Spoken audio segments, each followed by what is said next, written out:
आप सभी को राधे राधे, जय श्री कृष्णा। दोस्तों, आज की यह लीला कथा हमारे साथ निशा जी ने शेयर की है, जिसे सुनने के पश्चात आपका बहुत बड़ा मार्गदर्शन होने वाला है। अगर आप पूजा पाठ करते हो, आपके घर में ठाकुर जी विराजित है, साथ साथ आप चैत्र नवरात्रि भी मनाते हो, तो आपको नवरात्रि में इन गलतियों से बचना बहुत आवश्यक है।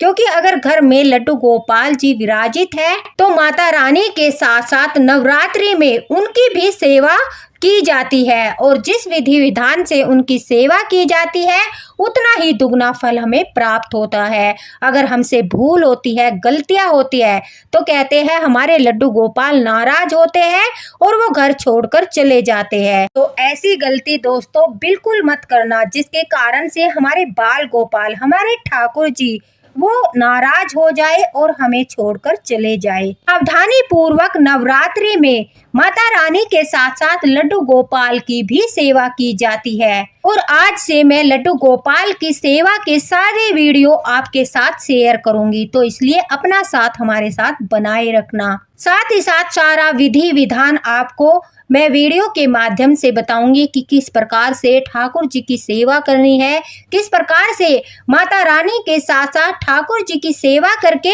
इस नवरात्रि हम दुगना फल प्राप्त कर सकते हैं। अपने ठाकुर जी को भी प्रसन्न कर सकते हैं, माता रानी को भी प्रसन्न कर सकते हैं, जिसके बाद में हमारे घर में खुशियां ही खुशियां होगी, सुख और समृद्धि होगी, हमारे कष्टों का अंत होगा। आज की लीला कथा में निशा जी ने बहुत अच्छा मार्गदर्शन अपनी लीला कथा के माध्यम से सभी भक्तों का किया है।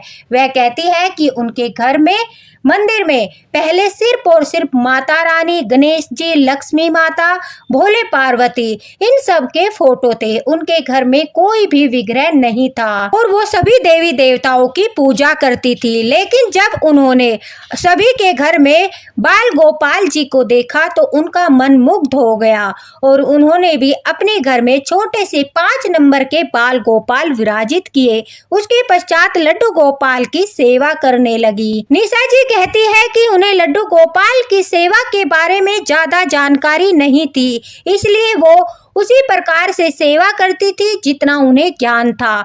लड्डू गोपाल को लाने के कुछ समय के पश्चात निशा जी कहती है कि चैत्र नवरात्रि शुरू हो गई, और चैत्र नवरात्रि में ठाकुर जी की विशेष सेवाएं होती है। माता रानी के साथ साथ उनकी भी विधि विधान और नियमों के साथ पूजा पाठ होता है। इस बात का ज्ञान उन्हें नहीं था, इसलिए चैत्र नवरात्रि में उनसे बहुत ज्यादा भूल हो गई, जिन भूल के कारण ठाकुर जी नाराज हो गए, और वो कहती है कि उनके लड्डू गोपाल उन्हें छोड़कर चले गए। उन्हें इस बात का पता तब लगा जब उन्होंने सौपन में एक छोटे से बच्चे का दर्शन किया, और उस बच्चे को अपने घर से दहलीज से बाहर जाते हुए देखा। निशा जी कहती है कि वो उस बच्चे को दौड़ते हुए आवाज लगा रही थी, लेकिन वो बच्चा निशा जी की तरफ नहीं देख रहा था। निशा जी उसके पीछे दौड़ी चली जा रही थी, लेकिन एक बार भी उसने मुड़कर नहीं देखा।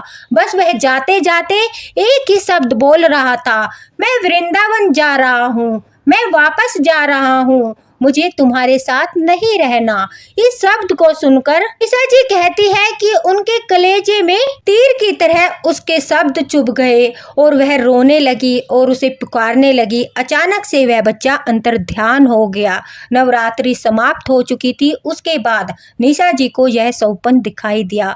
वह कहती है इस सौपन के बाद उनके घर में इतनी सारी समस्याएं आई, इतनी सारी मुसीबतों का उन्हें सामना करना पड़ा कि वो शब्दों में बयां नहीं कर सकती। वह कहती है कि जब एक के बाद एक मुसीबत उनके घर में आने लगी, उन्हें पता चल चुका था कि सौपन में वो बच्चा कोई और नहीं बल्कि ठाकुर जी थे, जो अब उन्हें छोड़कर वृंदावन वापस जा चुके हैं।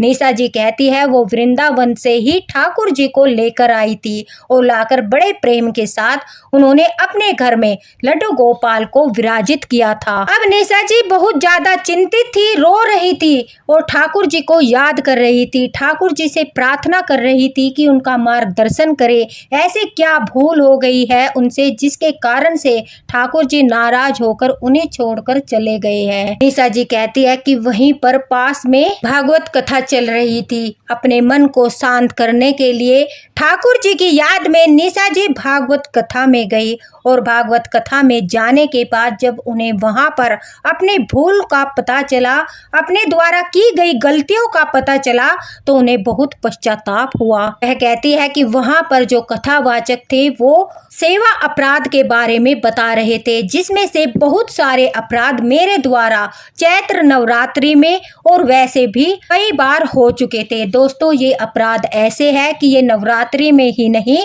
बल्कि हमें जीवन में कभी भी इन सेवा अपराध को नहीं करना चाहिए, अन्यथा ठाकुर जी नाराज होकर हमेशा हमेशा के लिए हमारे पास से चले जाते हैं, तो हमारी सेवा से प्रसन्न नहीं होते। इसलिए ध्यान से सुनिए कि यह सेवा अपराध क्या है और किन सेवा अपराध को करने से हमें बचना चाहिए। नवरात्रि में तो ये सेवा अपराध बिल्कुल भी नहीं करने चाहिए, अन्यथा हमारे अगर ठाकुर जी लड्डू गोपाल घर में विराजित है, उनके साथ साथ माता रानी भी रुष्ट होती है। सबसे पहले नवरात्रि में ब्रह्मचर्य का पालन करना अत्यंत अनिवार्य है। अगर हमारा मन स्वच्छ होगा, हमारा शरीर पवित्र होगा, तो हमारे नवरात्रि व्रत का फल हमें पूर्ण रूप से प्राप्त होगा। अगर हम अपने घर में कलश स्थापना करते हैं तो हमें ब्रह्मचर्य का पालन सबसे पहले करना है। अपने मन और तन को एकदम शुद्ध और स्वच्छ रखना है, उसी के पश्चात हमारी सेवा स्वीकार होती है।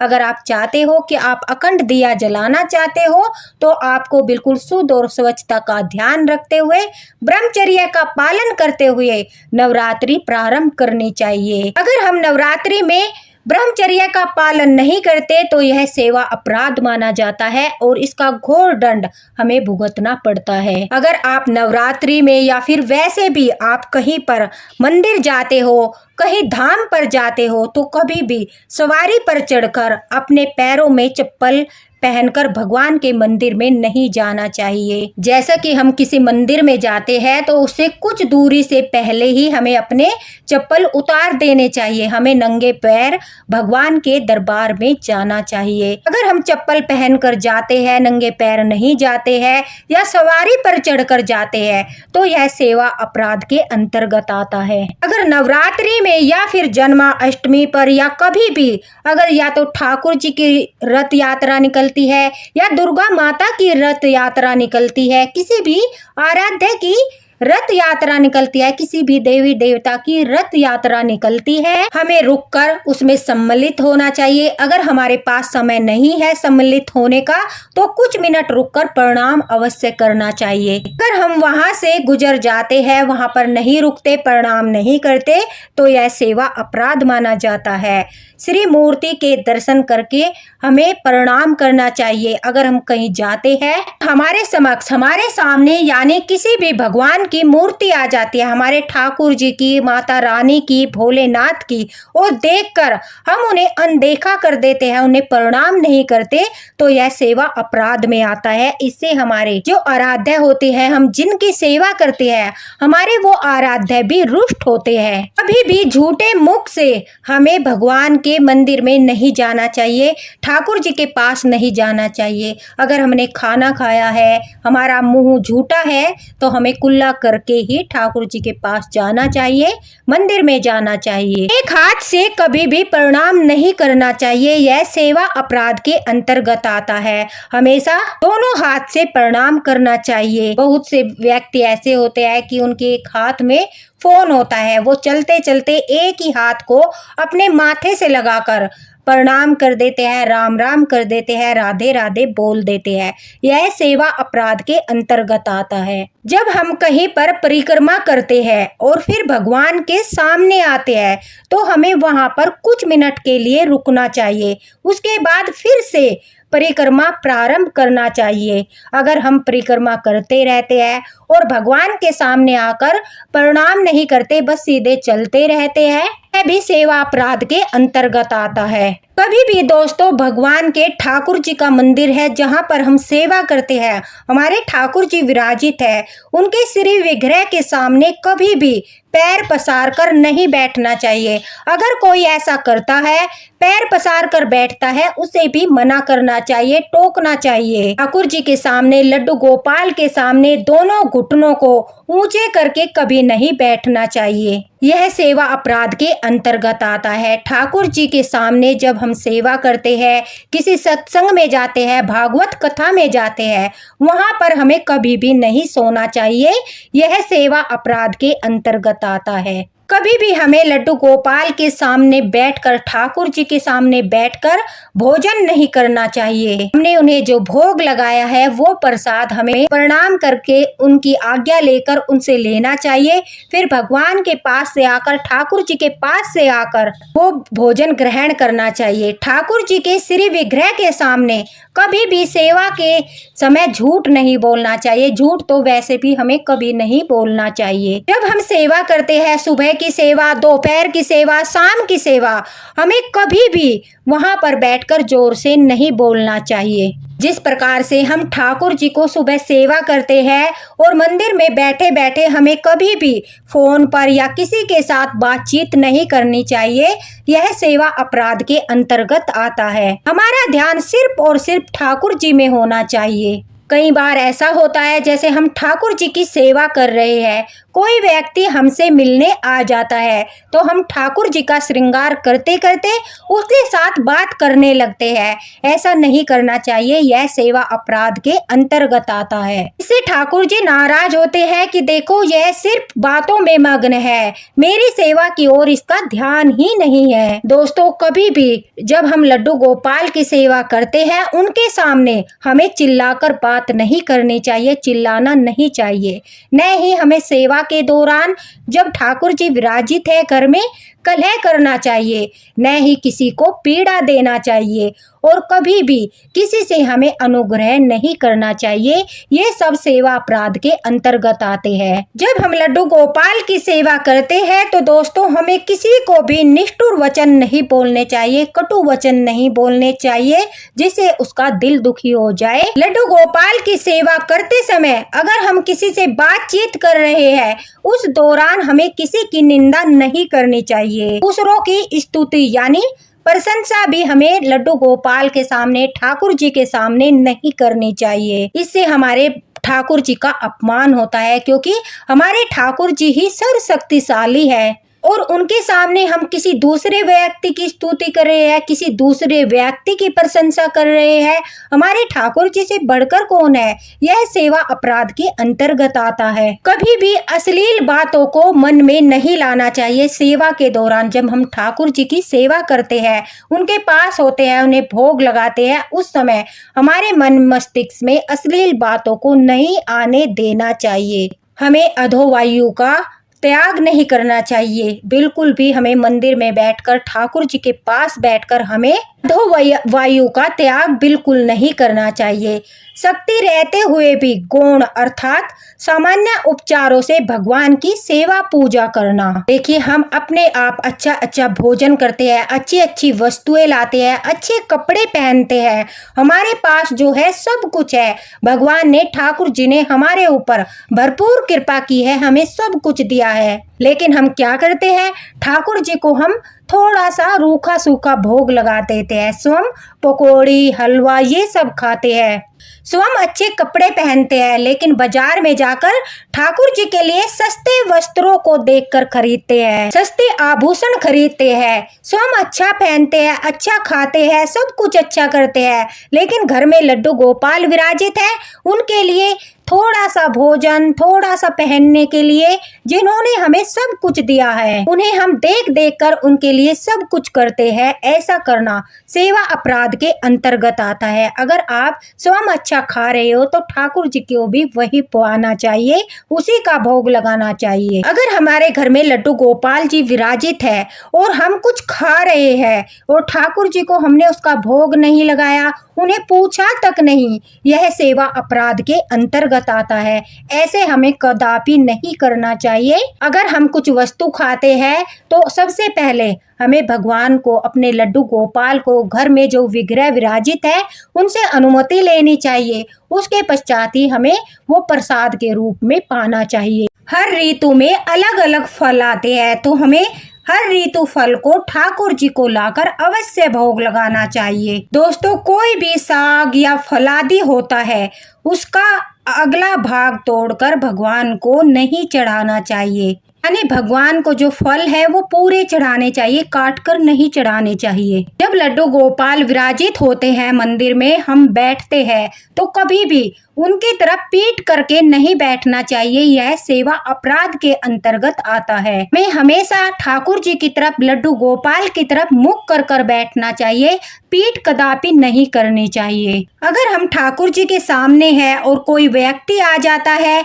उन्हीं के सामने किसी दूसरे को प्रणाम करना, यह भी सेवा अपराध के अंतर्गत आता है। पहले ठाकुर जी को मंदिर में बैठाइए, पर्दा लगाइए, उसके पश्चात आप प्रणाम कीजिए, क्योंकि सृष्टि के पालनहार आपके साथ है, आपके सामने है, इसलिए उनके सामने किसी अन्य को प्रणाम करना सेवा अपराध के अंतर्गत आता है। अपने मुख से अपनी ही प्रशंसा करना, अगर आप ठाकुर जी के पास हो, ठाकुर जी आपके आसपास है और आप किसी के सामने अपनी प्रशंसा स्वयं कर रहे हो, यह सेवा अपराध के अंतर्गत आता है। कभी भी किसी भी देवी देवता की, किसी भी धर्म की निंदा करना सेवा अपराध के अंतर्गत आता है। आपके आराध्य ठाकुर जी है, किसी के आराध्य महादेव है, किसी के आराध्य माता रानी है, तो आपको कभी भी किसी भी भगवान की निंदा नहीं करनी है, किसी के धर्म की निंदा नहीं करनी है, यह सेवा अपराध के अंतर्गत आता है। तो दोस्तों, अगर घर में लड्डू गोपाल विराजित है, आप ठाकुर जी के भक्त हो, लड्डू गोपाल की सेवा करते हो, तो ये 32 सेवा अपराध है। आपको भूल कर भी ये 32 सेवा अपराध नहीं करने हैं। चैत्र नवरात्रि में तो ये अपराध बिल्कुल भी नहीं करने हैं। कहते हैं जो भगवान श्री कृष्ण है उनमें माँ काली का भी अंश है, इसलिए चैत्र नवरात्रि में माता रानी के साथ साथ अगर घर में लड्डू गोपाल भी विराजित है तो बड़े ही विधि विधान से उनकी सेवा की जाती है। सभी नियमों के पालन के अनुसार ठाकुर जी की भी सेवा की जाती है, तो हमें चैत्र नवरात्रि का दुगना चौगुना फल प्राप्त होता है। कई भक्त ऐसा करते हैं कि वो कलश स्थापना करते हैं और ठाकुर जी को अलग से मंदिर में बैठा लेते हैं और उन्हें भी जैसे वो पहले सेवा करते थे उसी प्रकार से सेवा करते हैं। चैत्र नवरात्रि में कोई विशेष सेवा उन्हें नहीं देते, तो यह सेवा अपराध के अंतर्गत आता है, क्योंकि चैत्र नवरात्रि हमारे ठाकुर जी के लिए भी बहुत विशेष है। माता रानी के साथ साथ उनकी भी सेवा होती है और इन सब का वीडियो मैं आपके साथ शेयर करूंगी, तो हमारे साथ अवश्य ही बने रहना।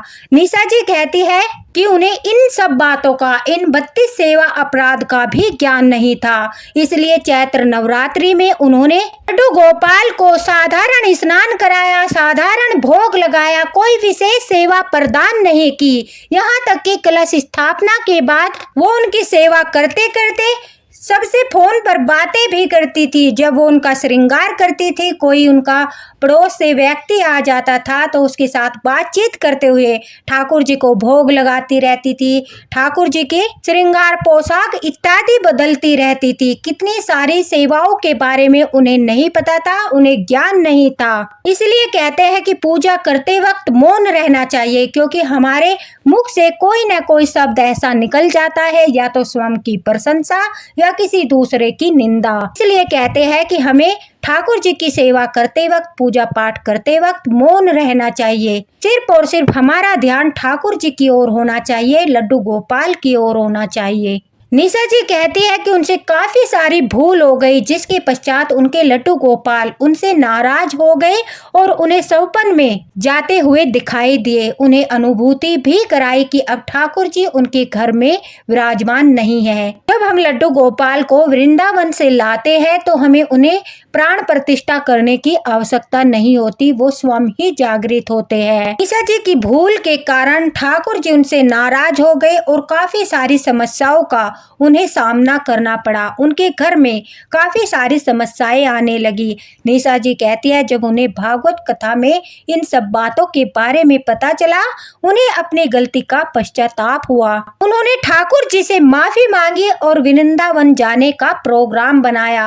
वह कहती है कि वो अपने हस्बैंड के साथ दोबारा से वृंदावन गई, बांके बिहारी जी के दर्शन किए, वहां जाकर ठाकुर जी से माफी मांगी और उन्हें वापस अपने साथ चलने के लिए कहा और उनसे प्रार्थना की कि वह संकल्प लेती है कि यह 32 सेवा नियम हमेशा अपने जीवन में अपनाएगी। वह कभी भी यह 32 सेवा अपराध नहीं करेगी और सच्चे मन से ठाकुर जी की सेवा करेगी। नवरात्रि में ठाकुर जी को भी विशेष सेवाएं प्रदान करेगी और नित्य नियम से उनकी सेवा करेगी। उसके पश्चात निशा जी कहती है घर आने के बाद वो नित्य नियम से ठाकुर जी की सेवा करने लगी और इन 32 सेवा अपराध को ध्यान में रखते हुए निशा जी ने काफी दिनों तक ठाकुर जी की सेवा की। और जब अगले नवरात्रि आए, उन नवरात्रि में पूरे विधि विधान के साथ माता रानी के साथ कलश स्थापना करते हुए, अखंड दीपक जलाते हुए नित्य नियम से 9 के 9 दिन ठाकुर जी की भी सेवा की। उस सेवा से प्रसन्न होकर लड्डू गोपाल ने दोबारा से उन्हें अनुभव कराया।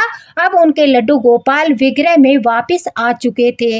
लड्डू गोपाल की शक्ति दोबारा से विग्रह में विराजित हो चुकी थी और धीरे धीरे घर के कष्ट और संकट सब दूर होने लगे। घर में सुख समृद्धि का वास होने लगा। तो दोस्तों ये 32 सेवा अपराध है जो ये सिर्फ नवरात्रि में नहीं बल्कि अपने जीवन में भी अपनाने चाहिए। इन अपराधों को करने से बचना चाहिए, उससे हमें ठाकुर जी की कृपा प्राप्त होगी, ठाकुर जी का आशीर्वाद प्राप्त होगा। अगर आप विग्रह को विराजित करते हो तो पूरे नियम के साथ आपको सेवा करनी पड़ेगी, अन्यथा आप प्रणाम करने के लिए ठाकुर जी की या किसी भी आराध्य के देवी देवताओं की फोटो लाकर अपने मंदिर में लगा सकते हो। लेकिन अगर हम श्री विग्रह लेकर आते हैं तो हमें उनकी सेवा करनी ही पड़ती है। भोग लगाना, स्नान कराना और सभी नियमों का पालन करना और सभी बातों का ध्यान रखना। सबसे जरूरी नियम चैत्र नवरात्रि में होता है ब्रह्मचर्य का नियम। अगर आप इस नियम का पालन करते हो तो ही आपको चैत्र नवरात्रि के व्रत प्रारंभ करने चाहिए। अन्यथा अगर बीच में किसी कारण से आपका व्रत भंग होता है तो उससे भी आपको सेवा अपराध लगता है और उससे आपको काफी दिक्कतों का सामना करना पड़ता है। तो दोस्तों हमारे साथ बने रहना। निशा जी के द्वारा बहुत अच्छा मार्गदर्शन सभी भक्तों का हुआ है और इन 32 सेवा अपराध के बारे में भी ठाकुर जी ने अपने भक्तों का मार्गदर्शन किया है। इनमें से कुछ नियमों को अपनाकर आप ठाकुर जी की कृपा प्राप्त कर सकते हो। इन नियमों को अपने जीवन में अपनाकर ठाकुर जी को प्रसन्न कर सकते हो। दोस्तों वीडियो को ज्यादा से ज्यादा शेयर करना ताकि हर लड्डू गोपाल भक्तों तक वीडियो पहुंचे और वह भी यह 32 सेवा अपराध करने से बच जाए और ठाकुर जी उनसे प्रसन्न होकर अपना आशीर्वाद उन्हें प्रदान करे। चैत्र नवरात्रि प्रारंभ होने वाली है तो किस प्रकार से आपको ठाकुर जी की और माता रानी की सेवा करनी है, कैसे कलश स्थापना करनी है, किस प्रकार से आपको डेली गोपाल को स्नान कराना है, ये सब वीडियो मैं आपके साथ शेयर करूंगी, इसलिए हमारे साथ जुड़े रहना। इसी के साथ राधे राधे, हरे कृष्णा। लड्डू गोपाल की कृपा आप सभी भक्तों पर बनी रहे। इसी के साथ मिलते हैं अगले वीडियो में अगले मार्गदर्शन के साथ। आप सभी को चैत्र नवरात्रि की हार्दिक शुभकामनाएं।